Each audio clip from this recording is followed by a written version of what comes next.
face who you really are, son.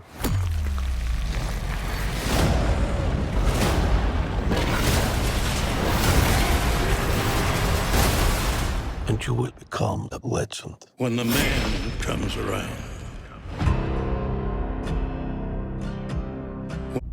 Hello everyone, welcome to another movie review. I just got done seeing Kraven the Hunter.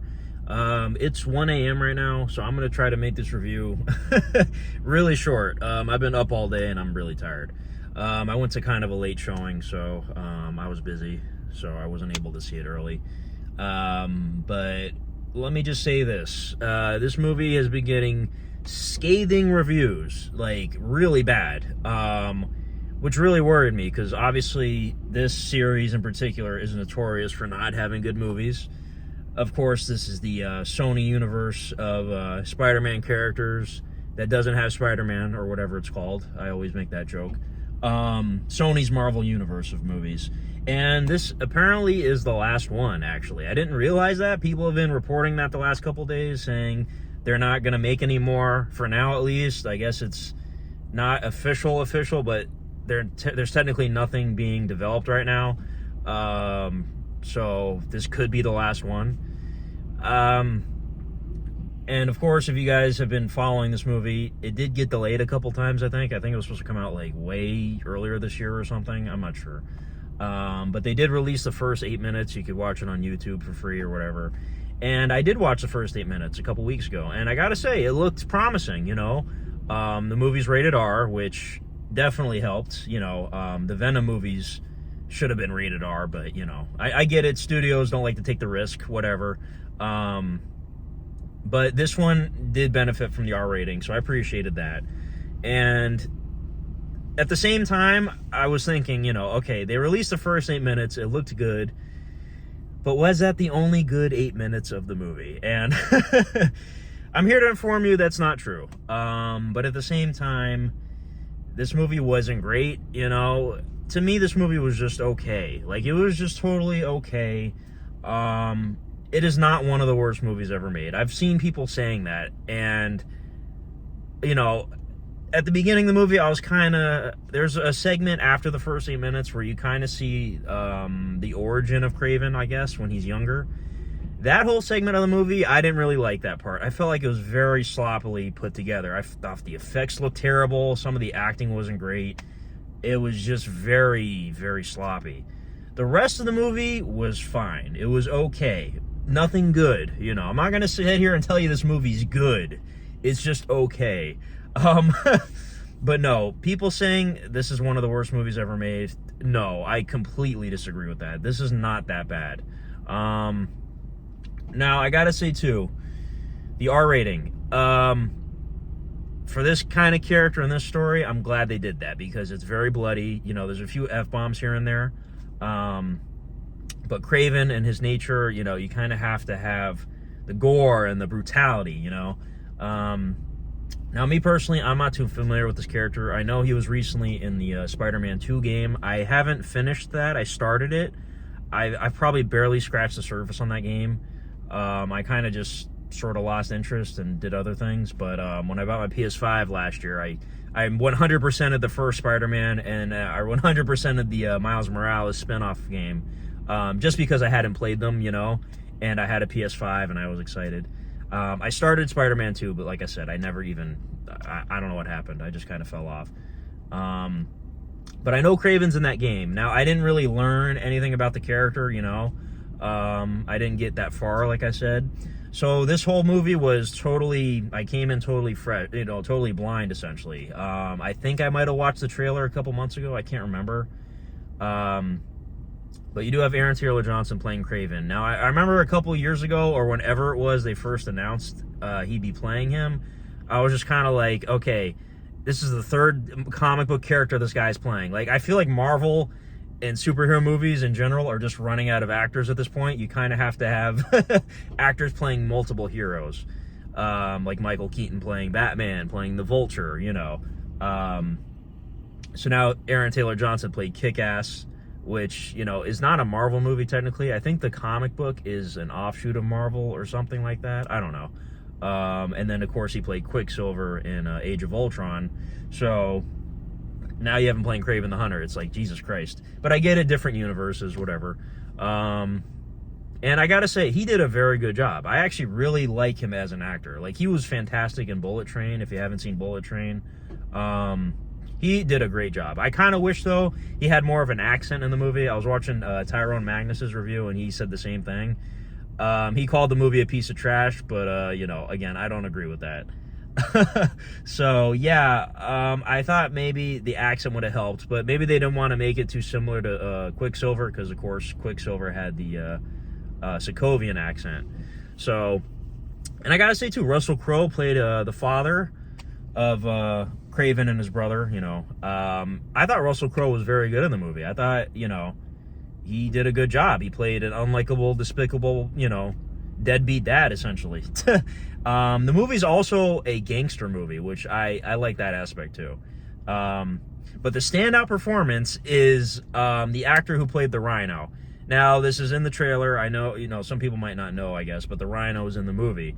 And for the most part, like, the effects on the Rhino were good for the most part. There were some, you know, bad moments. But I like the Rhino in the movie. The character, the actor, I should say, he was hamming it up. He did a good job. He knew what kind of movie this was, you know. And I'm like, man, I recognize this guy from somewhere. I can't place it, but he looks like somebody, but I don't think it's him.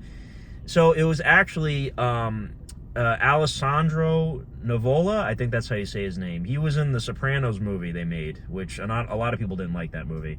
The Many Saints of Newark. And he was great in that movie, by the way. And he was fantastic here. I didn't even recognize him, you know what I'm saying? As the character. But yeah, the Rhino in this film, again, some people might be find it off-putting, but it's comic accurate apparently, so again, I think it's fine. It's okay. But yeah, guys, this movie is not that bad. Seriously, I'm really thinking about it. I think this is probably my third place in this series. So you have, for me, Venom 1 and 2 are the best. I know a lot of people don't like Venom 2, but it's a guilty pleasure. So I'd say those, you know, Venom 1 the best, Venom 2, and then I would say this is third place. And then I'd probably say, I didn't really like Venom 3. I reviewed that recently. I don't know if I like that more than Morbius and Madam Web. Those obviously aren't good either. But just check out my Letterboxd ranking. You know, I have a whole thing on there. So wherever this movie lands for me, I'll put it on there. Like I said, I know it's third place. It just is. But there were some pacing issues, you know. There was definitely a lot of dialogue, long scenes, and, you know, not a lot going on. But when the action does happen, it's good, you know. None of the action in the movie is bad. Like, all the action scenes are good. There's nothing great, but again, it's totally fine, you know. And funny enough, too, there was actually a guy, I think this is the first time I've ever experienced this. There was actually a guy in my row that fell asleep during the movie, and you can hear him snoring. I could tell people were, like, turning around looking at him and stuff. Yeah, that was funny. He wasn't snoring, like, super loudly, but you could hear it, you know. So somebody actually fell asleep in the movie. And to me, I was invested in the story. I didn't find the movie boring, you know, particularly, but I could totally see somebody thinking the movie's boring. Because there are some long stretches where there's not a lot going on. And a lot of exposition. But again, the movie's fine. Like, I seriously don't understand the hate. Oh, by the way, I should mention this too. There is no mid-credit scene. There's no post-credit scene. So I think Sony knew when they were making this movie. They're like, okay, we're done. We're just going to stop with these movies. I mean, I get the idea of making... Because what they want to do is make the most money they can with all the characters they own from Marvel. They own the Spider-Man universe. Now, they can't have Spider-Man in every single movie. So... Excuse me. I guess the idea was, let's just make individual movies based on the villains, you know. Maybe they can get sequels. Like Venom obviously got a trilogy.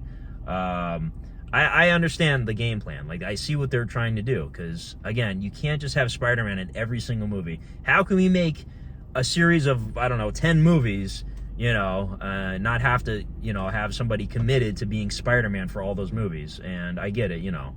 They have all these other characters they can use. But it doesn't always work, because villains need to have the hero. Villains being the main protagonist doesn't always come out, as good. But again, the fact that Venom 1 is the best movie in this series, that's really saying something, because that's, for the most part, a very generic movie. And, I really enjoy it, but that is what it is. It's a very generic movie. The only standout is Tom Hardy and, Tom Hardy also is Venom, but Venom and Eddie Brock's chemistry. So, if this is the end of this franchise, it's had its ups and downs, or maybe, just downs. Yeah, Sony, you guys, I appreciate the effort, but man, this was not, I don't think this was ever meant to be something, it never could have been, I mean, I don't know what it is.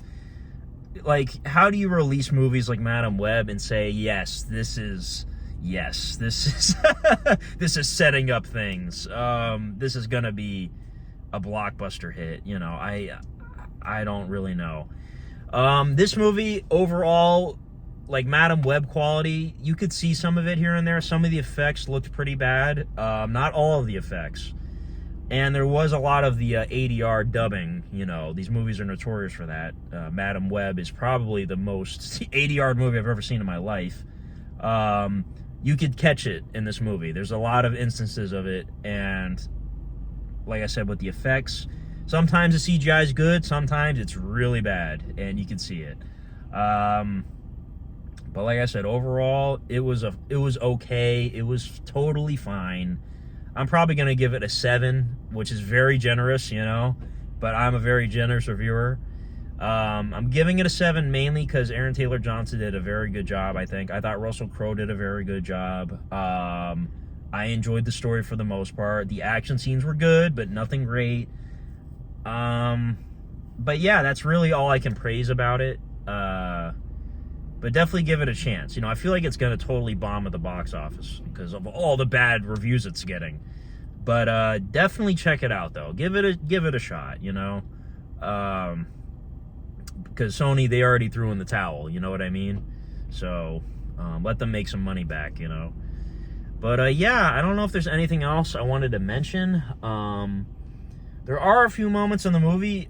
It's very brief, but there are very brief moments of, like, greatness. Like, I'll say, like, there's some very clever jokes and clever moments. It's just very brief, sprinkled in the movie, and it's like, man, I wish the whole movie could be like this. But yeah, so like I said, form your own opinion. I'm telling you right now, like, I know I'm a very generous reviewer, but this is not as bad as people are saying. Like, it really is not. Will I buy it? Yeah, I buy all the Marvel movies because I'm crazy. Yeah, I'll buy it. But I'm not gonna, like, sit and rewatch it all the time. You know what I mean? So, yeah, that's really about it. That's been Kraven the Hunter. I'm not gonna do a spoiler section because there's not really a lot to talk about. Really, spoiler-wise. So, yeah. Good attempt, Sony, with this one, So I would say, like, okay, so there's 6 movies. So first, my top 3, I consider those good to okay, and then the bottom 3, bad to terrible. That's how the range goes. So 3 out of 6, it could be worse. It could be worse. So, but yeah, that's really about it. Let me know in the comments how you'd rank all the movies, because this might be the end. And you could also leave your scores for each one if you want to as well. But just check out my letterbox if you want to see my, reviews and rankings and all that stuff. So, but yeah, thank you, Sony, for these are some of the movies of all time. They are. They are some of the movies of all time. Man, I feel like some of these people are probably just saying, yeah, let's make them bad on purpose. Let's, I don't know. Maybe it's a weird business decision that they tried out. It was experimental. Let's see what happens when we make bad movies on purpose. Everyone will go to see it because they won't believe how bad people are saying it is, I don't know. But yeah, so anyways, thank you guys for watching, and have a good one. Bye-bye.